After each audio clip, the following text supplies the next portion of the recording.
Je m'appelle Sarah Veillette, je suis responsable du programme de mentorat scolaire pour Grand Frère, Grande Sœur. La première étape lorsqu'on désire devenir un grand frère ou une grande sœur, c'est de s'inscrire, évidemment. Par la suite, on va s'assurer que les candidats comprennent bien c'est quoi l'implication, qu'ils connaissent l'engagement que ça nécessite de devenir un bénévole chez nous. Par la suite, on va les rencontrer avec l'objectif d'apprendre à les connaître, savoir qui ils sont. Ça nécessite quand même quelques rencontres, mais des rencontres qui sont importantes. Pour moi, c'était évident qu'il allait y avoir un processus de ce genre-là. C'est un processus qui peut être long, par contre, qui est primordial.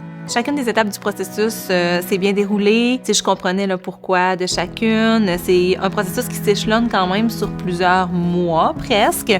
Donc, je pense que c'était ça la plus grosse surprise, c'est que là, tu as hâte d'embarquer, mais en même temps, tu attends chacune des étapes avec fébrilité. Donc, chaque bénévole qui s'inscrive doit nous fournir des références et une vérification des antécédents judiciaires. L'objectif étant d'assurer la sécurité des jeunes de notre organisme, mais aussi de bien apprendre à les connaître. C'est important en tant qu'intervenante de savoir à qui on s'adresse pour, par la suite, bien les jumeler puis les mettre dans une relation dans laquelle ils seront confortables.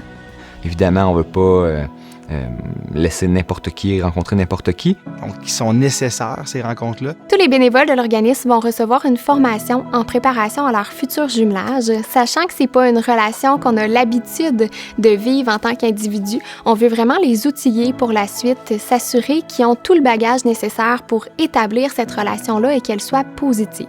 On va aussi en profiter pour leur parler de c'est quoi nos attentes à nous en tant qu'organisme, c'est quoi les règlements à suivre, puis comment ils vont faire pour répondre aux normes de Grand Frère, Grande Sœur du Canada. On leur montre vraiment comment établir une relation qui est saine et s'assurer que leur impact sera positif sur le jeune.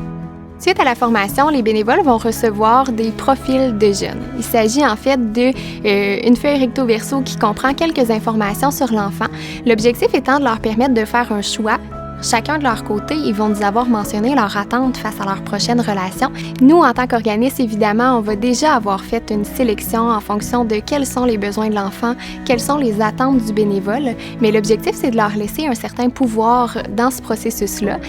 Une fois qu'on a un possible match, on va leur permettre de faire une rencontre de pré-jumelage dans nos bureaux à nous. Donc, c'est un premier contact entre l'adulte et le jeune. L'objectif étant qu'ils se rencontrent une première fois de façon encadrée.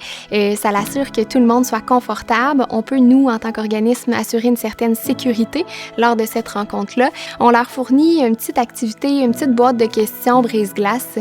L'objectif étant qu'ils aient quelque chose à se dire lors de cette première rencontre-là. Et l'objectif, ça va être de voir est-ce que ça clique entre ces deux participants-là. Et si c'est le cas, on va vraiment pouvoir débuter la relation de jumelage par la suite.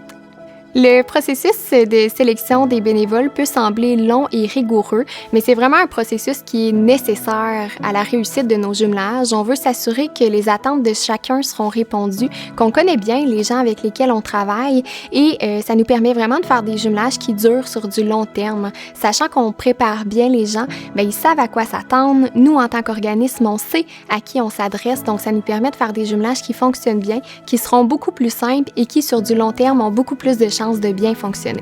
Parce que ça me plaît d'être avec lui. J'ai du plaisir avec lui. Je le vois évoluer. Je l'ai vu à 7 ans, il est rendu à 10 ans.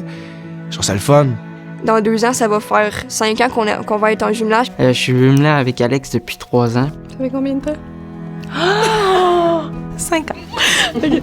On offre vraiment un suivi qui est constant auprès des jumelages. On a un calendrier de suivi de base. Donc, au début des relations, on va solliciter les gens beaucoup plus pour savoir comment ils se sentent, comment leur relation évolue.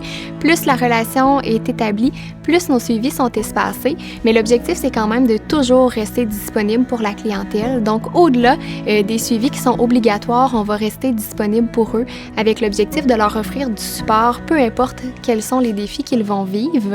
En tant qu'organisme, notre objectif, c'est vraiment de partager au jumelage l'expertise qu'on a en lien avec les relations de mentorat. Et non seulement ça, on veut qu'ils se sentent supportés et bien encadrés dans leurs relations. Chaque jumelage va avoir un intervenant responsable de leur dossier, mais ça ne s'arrête pas là. C'est toute une équipe qui a vraiment une expertise en relations de mentorat qui est derrière eux. L'accompagnement était vraiment bien. On se sent toujours dans une équipe. On se sent épauler aussi si jamais, nous, tu sais, c'était une relation qui a bien été, donc on n'a pas nécessairement eu besoin fréquemment en tout cas de mon côté, là, de soutien, mais on sentait que c'était là, cette aide-là, ce soutien-là de la part de grand frère, grande sœur.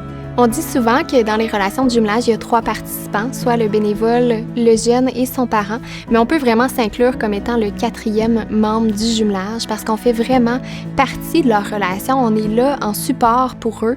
On observe comment ça évolue, cette belle relation-là, puis on est vraiment là pour les accompagner tout au long de leur expérience. En tant qu'intervenante, je suis vraiment contente d'accompagner les jumelages lorsqu'ils vivent des défis, mais ce qui me rend le plus fière, c'est de savoir quand ça se passe bien, quand ils ont des impacts réels sur les jeunes, d'entendre le côté positif que notre organisme peut apporter à la société. Bien, je pense que c'est vraiment flatteur, puis ça nous amène à vraiment comprendre l'impact qu'on peut avoir sur les petits. Je répondrais à quelqu'un qui a peur de s'inscrire ou qui serait craintif de juste aller à la rencontre ou juste de prendre un rendez-vous pour savoir l'implication que ça a, d'essayer quelque chose. On a tous le temps d'écouter 3 heures de Netflix, on a tous le temps de faire 1001 choses aujourd'hui sur notre téléphone qui n'est pas nécessaire. Je pense qu'on a tous un 3 à 4 heures à donner. Peu importe l'organisation, moi je prône pour grand frère, grande sœur, mais au moins d'aller à une rencontre pour savoir à quoi s'attendre.